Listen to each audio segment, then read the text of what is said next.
বজ্রপাতে কুমিল্লায় 4 জন ও কিশোরগঞ্জে 3 জন সহ দেশের বিভিন্ন জায়গায় 11 জনের মৃত্যু হয়েছে। কুমিল্লার বরুড়া ও মুরাদনগর উপজেলায় বজ্রপাতে 4 জনের মৃত্যু হয়েছে, আহত হয়েছেন আরও একজন।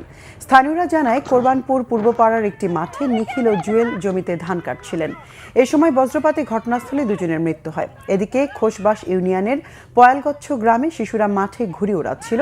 এই সময় বজ্রপাত হলে ফাহাদ ও জিহাদের মৃত্যু হয়। অন্যদিকে কিশোরগঞ্জের মিঠামইন ও অষ্টগ্রামে বজ্রপাতে 3 জনের মৃত্যু হয়েছে।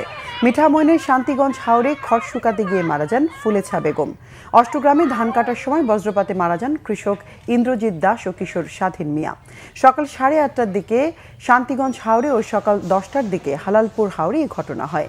এছাড়া নেত্রকোনায় 2 জন ও সুনামগঞ্জের সাল্লার কালীকোটা হাওরে এক কলেজ ছাত্র এবং চাঁদপুরের কচুয়ায় এক কৃষাণের মৃত্যু হয়েছে বজ্রপাতে।